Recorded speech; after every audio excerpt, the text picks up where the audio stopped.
que la literatura se hace presente y dice hola, buenos días, aquí en Todo se puede, y viene de la mano de Marina Arias, la lectora amigable. Muy buenos días, Marina. Muchas gracias. Gracias. Hoy, ¿qué trajo? ¿Libro? No, hoy traje novela. un famosísimo ensayo de Ricardo Piglia, que deben ubicar todos de nombre al escritor. Sí. Que publicó originariamente en Clarín en el año 86, en 1986, y que se llama Tesis sobre el cuento, y que es súper interesante. Van a ver. A ver. Algunas cosas hasta se conocen, y por eso también digo, vamos a hablar de las tesis. Era profesor de filosofía y letras, ¿no? Juan, sí. Había vivido en Mar del Plata. Un día vamos a hablar de Piglia, más específicamente de la cuestión biográfica. Había estudiado en La Plata. Pero quería hablar de esto que planteó en 3 paginitas. Así que muchas cosas las voy a leer porque están muy claramente explicadas por el mismísimo Piglia. Arranca el artículo contando una anécdota que Chekhov, el escritor ruso, tenía anotada en un cuaderno, que es la siguiente. Un hombre va al casino, gana 1 millón, vuelve a su casa y se suicida.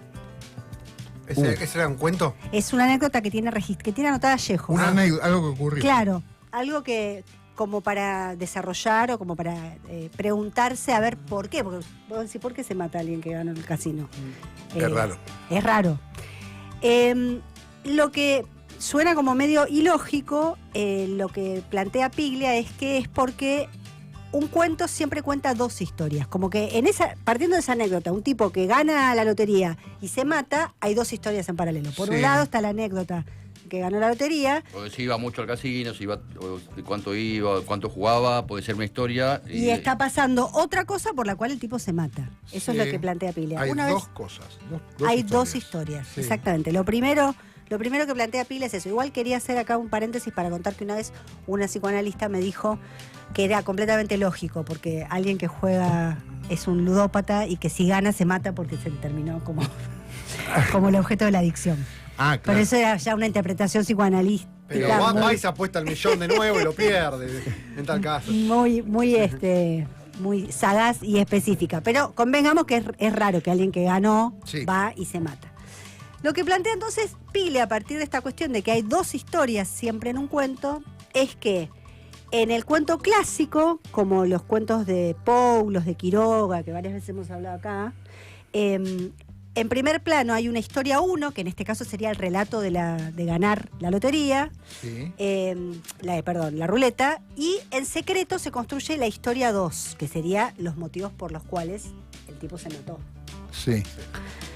Y que el arte del cuentista, en esos cuentos digamos, del modernos, en el sentido específico de modernos, de Poe y de Quiroga, el arte es saber esconder o cifrar la historia 2, que es digamos, por qué se mató, en ciertos momentos de la historia 1. Que vaya como apareciendo cada tanto una pista de esa historia 2 que está transcurriendo por abajo de lo anecdótico que estás contando en la 1. Sí. Y el efecto sorpresa se produce cuando al final de la historia aparece la historia secreta en la superficie. Claro. Cuando ves, de esto hablaba, ¿no? Está bien. Esto sería el cuento moderno. Sí, el de Poe exactamente. Y son siempre así. Claro, tienen esas, una siempre fórmula. son de fórmula. De hecho, yo conozco talleristas que dan como casi, te dan la fórmula de... Se escribe así un cuento. Claro, te dan como el gráfico. Mira, esta es la historia 1, la historia 2 tiene que aparecer tiki, tiki, tiki, como esto que le dicen los plot twists, esas cuestiones como medio de fórmula. Bueno, hay algo de esto de que cada tanto tiene que aparecer un poquito la historia 2 hasta que al final se manifiesta del todo cuál es la historia que se está contando. Lo que dice Piglia es trabajar con 2 historias, con la 1 y la 2, con la de la anécdota y la secreta, quiere decir trabajar con 2 sistemas diferentes de causalidad, de causas. O sea, los mismos acontecimientos que vos vas narrando entran en 2 lógicas paralelas. En la del relato del tipo que pierde, que gana, y mientras tanto a los motivos del suicidio. Hay como 2 lógicas que están ahí actuando en paralelo. Lo que es superfluo en una de las historias es básico en la otra. Cuando vos, a veces hay detalles que en la trama que estás leyendo, decís, ¿esto por qué me lo está contando? En general, cuando se manifiesta la segunda historia, decís, por eso contó. Claro. Este detalle que parecía una digresión, en realidad era importante para esa historia 2 que se manifiesta al final. Entonces lo que dice Piglia es, el cuento es un relato que encierra un relato secreto. O sea que un buen cuento, por decirlo así, tiene que encerrar siempre otro cuento. Bien. Esa sería como la manera. Si no hay una segunda historia, el cuento es fallido, no tiene ninguna gracia, es una anécdota. Claro. Eso sería. Claro, sería la diferencia entre cuento y anécdota, contar una anécdota. Claro, historia, claro. Una anécdota. Exacto. Alguna vez yo acá le sale esto de la epifanía, o esto de que Rimbaud dijo de iluminar como un fósforo por un momento la verdad, algo de esto de que se manifiesta algo oculto. Piglia lo pone en términos de, la segunda historia queda en evidencia. Y ahí es cuando el cuento tiene sentido y está bien, está logrado. En términos de producción del cuento, ya tenés que saber a dónde apunta. Obvio. Claro. Esto, ¿se acuerdan cuando hablamos de planificar o dejarse fluir? Bueno, esta idea de que son dos historias está como súper ajustada para que, se manifiesta acá, se manifiesta acá. Y ¿Sabes qué estaba pensando? La mala enseñanza de la historia es porque no está contada como un cuento. Tenés solo el relato de la superficie, y Napoleón se fue las cronologías, las famosas cronologías. No sé qué, y se peleó con los ingleses, ¿no? Sí, claro. Y no tenés el relato. La segunda historia, la secreta. La historia secreta, no te la cuentan. Exactamente. Los buenos historiadores te van contando la secreta. Exacto. Piglia dice una cosa más que también me parece importante, que dice, no se trata de un sentido oculto, el de la historia 2, que dependa de la interpretación, que es como esa manera como de sacarse de encima del problema cuando un escritor dice, lo que a vos te parezca. Que no es eso.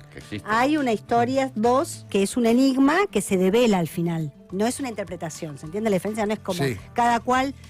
no es como el final de Lost, que no sabe qué pasó. Exacto. Sí. No es eso, no es simbólico tampoco, sino que hay una historia 2 que en algún no es momento... lo que vos interpretas. O sea, la interpretación sería esto, el tipo que se suicidó porque ganó el millón. O sea, esa sería una interpretación. Claro, eso sería una interpretación. Pero no es lo que. No, la historia 2 tiene una lógica propia. Diría, ¿qué pasó? Que se va cumpliendo por abajo y se va como asomando un poquito en la historia 1 hasta que al final se devela. La segunda tesis, entonces, de Piglia es: la historia secreta es la clave de la forma del cuento. O sea, si no hay historia secreta, no hay cuento. Claro. O por lo menos no hay un buen cuento. Después están todos los posteriores. Esto tenía que ver con Poe y con Quiroga, con toda esa época de la literatura. Después vienen Chekhov, Mansfield, lo digo en términos de tendencias, no estrictamente de años. Sherwood Anderson o Joyce, el de Dublinés, que dejan la idea del final sorpresivo y manejan la tensión de las dos historias todo el tiempo. No es que al final se manifiesta la segunda historia, sino que todo el tiempo conviven, van a la par las dos historias. Y las dos son un poco misteriosas. Las dos son un poco, claro, y las dos van como en carriles paralelos. No es que hay una por arriba y la otra va apareciendo así cada tanto, luego así como si fuera un delfín que asoma un poquito arriba de la ola. Una curva en B, como diría Milei. Sí, exacto. Sino que van en paralelo. Y esas dos historias se cuentan como si fuera una sola. Eso es lo que viene a ser lo que se conoce como modernismo, en el sentido de los que vienen a trabajar con el lenguaje. Mansfield, Joyce, todos estos escritores empiezan a trabajar las dos historias como si fueran una sola y en paralelo.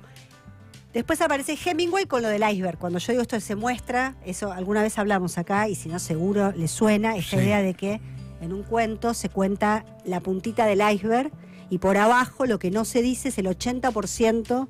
Es lo más grosso. Que es lo más importante, que está sosteniendo a esa 20% del relato que uno ve, está sustentado por lo que pasa por abajo y no se dice. ¿Pero el otro me lo tengo que inventar yo? No es interpretación. Hay algo ahí que Hemingway ya pensó y que ya lo tiene completamente planificado. No es que te lo deja librado a vos, ni que él no sepa lo que pasó. Acá quiero hacer una salvedad porque después Piglia habla también del Gran Río de los Dos Corazones, que es un cuento famosísimo de Hemingway, que les cuento rápido. Es Nick Adams, que es su alter ego, o sea, el personaje ficcional que él había construido para que es él, pero no es él. Es él, pero no es él. va a pescar, se va a dar una excursión de pesca solo. Ajá. Y no cuenta nada de que acaba de volver de la guerra. Nunca habla de la guerra. Habla, te va contando y que se detienen en describir los paisajes y se detiene en contarte, bueno, cómo encarna y cómo pasa la noche. Es muy minucioso y detallista. Nunca habla del tema de la guerra, pero también uno en contexto sabes, porque Nick Adams es el alter ego y por dónde está ese cuento, que de lo que está hablando es de los traumas que le han quedado de la guerra. Ajá. Pero Bien. no lo dice, ¿entendés? Bien, pero lo entendés. Pero lo entendés, exactamente. Ok. ¿Entendés? Y no es que interpretás cualquier cosa, no es que decís, bueno, es No es que está hablando de la una madre. ruptura amorosa. No, te das cuenta que lo que le está pasando es eso.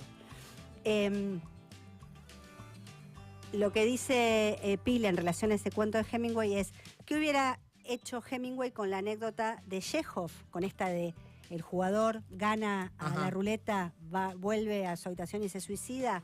No decir nunca que ese hombre se va a suicidar, pero escribir el cuento como si el lector ya lo supiera. No te va a contar nunca la segunda historia, que es la más importante, la que le da el peso, o si querés el volumen, la importancia a la historia, pero te lo va a contar como que vos ya sabés lo que le pasó. Suicida.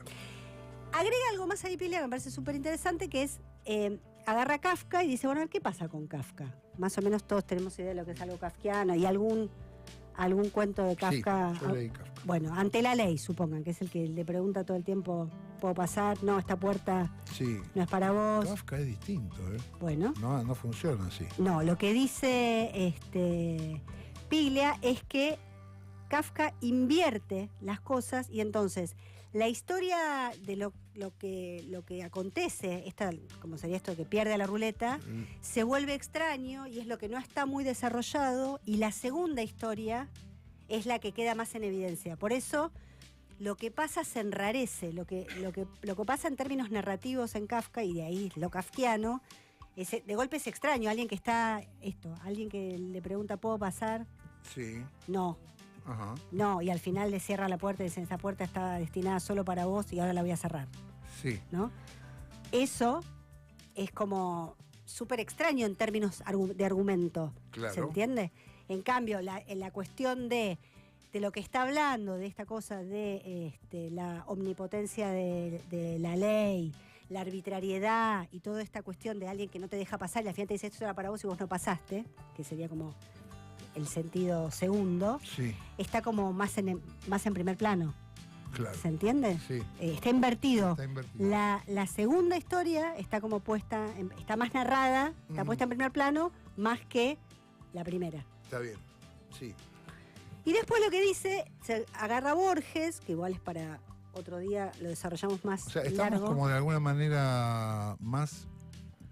Yo sé que naturalmente no va, pero naturalmente nos cae más cómodo el cuento clásico, el cuento moderno. Estamos muy de alfabetizados en ese sentido, claro. Uno te dice, ¿qué es un cuento? Y decís, un cuento es eso. Y por eso Kafka es como bastante Pues, insoportable. Por eso provoca ese extrañamiento y esa cosa Claro. como de absurdo, Qué raro, ¿no? porque lo que hace es invertir esa cuestión.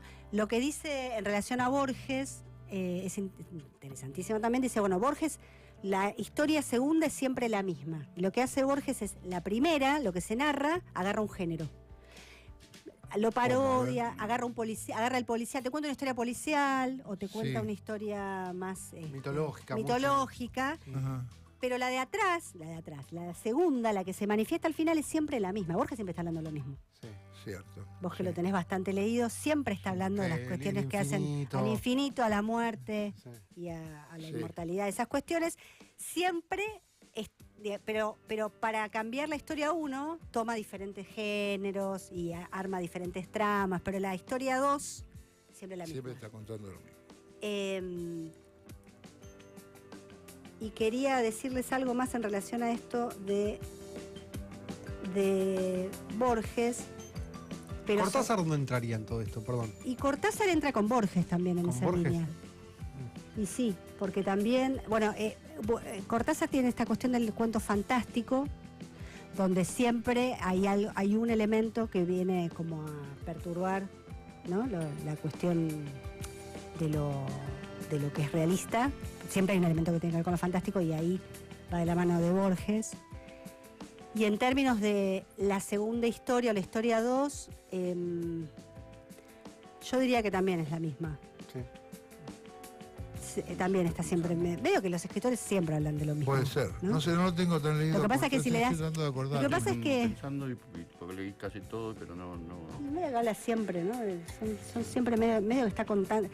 Hay una búsqueda ahí de sentido de la existencia que siempre es medio la historia 2 en todos los casos. ¿no? Sí. Siempre la historia 2 tiene que ver con, bueno, la inmortalidad. La mortalidad, el el destino. destino. El destino, el sentido de vivir, el sentido de existir más que de Sí. vivir. Pero sí, pero también va en esa línea. En relación a Cortázar y esta cuestión del cuento fantástico, Cortázar decía que la realidad no es que él incluía un elemento fantástico, sino que la realidad siempre tenía un elemento fantástico. O sea, culpaba, entre comillas, a la realidad de no ser no era realista. él, claro. Decía, no, yo no escribo cuento fantástico. En realidad es la realidad que tiene estos elementos. Claro. Y en relación a eso, y como para ir redondeando, antes que me tiren con Nadie te algo, va a tirar nada. hay un escritor que falleció en el 2022 que se llama Marcelo Cohen, se llamaba, Sí. que se lo considera como el que vino a renovar el cuento fantástico, como en la línea de Cortázar y de Borges, por decirlo rápido, pero que renovó el cuento fantástico argentino y casi universal. Viene como a discutir con esto de las dos tesis y dice, es largo, pero en un artículo creo que es lo que un buen cuento tiene o algo así, dice que lo que importa es como un todo que le produzca una sensación, una experiencia al lector. Dice, para esta cosa de estar analizando una historia, otra historia, lo que importa es que haya dos elementos que uno le dé como una conexión, que al lector lo conmueva y que resulte en un punto original.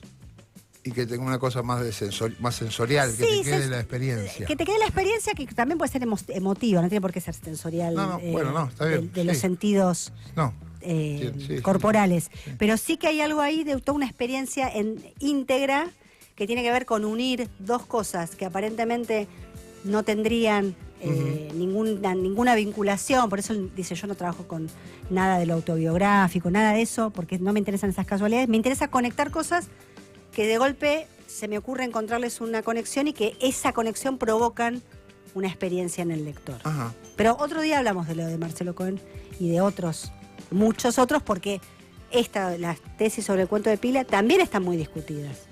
O sea, hay muchas tesis sobre... Siempre la pregunta es, ¿qué hace que un cuento sea un buen cuento? O bueno, ¿qué tiene que tener un cuento? Ok. Una de las respuestas posibles es esta que da Pila, que Pila dice un cuento tiene dos historias y la segunda historia que se manifiesta al final es la más importante. Lo digo así rápido. Y hay otros gente que dicen eso no es así. Eso no es importante. ¿Y lo vamos a ver? Sí, les voy a traer otro día cosas de Aira y de Cohen y de otros escritores. Qué bueno. Así vemos otras perspectivas sobre esto que es escribir un cuento. Claro, después voy a buscar, porque alguna vez creo que leí hay cuentos que empiezan por atrás. Bueno, eso ya es muy... Empiezan por el final y después te explica por qué pasó. Hemingway, es típico de Hemingway eso, que es arrancar un relato cuando el 70% de la historia ya ocurrió. Cuando digo historia quiero decir lo que pasó. O sea, una cosa es el relato y otra cosa es la historia. La historia es lo que se cuenta y el relato es lo que está escrito efectivamente. Porque me acordé de alguno de Cortázar ahora, que después me voy a acordar el nombre. Obvio. Y es muy de Hemingway y además, y quiero decir, esto está buenísimo lo que decís, Negro, es un recurso muy utilizado en la cinematografía, sobre todo pochoclera.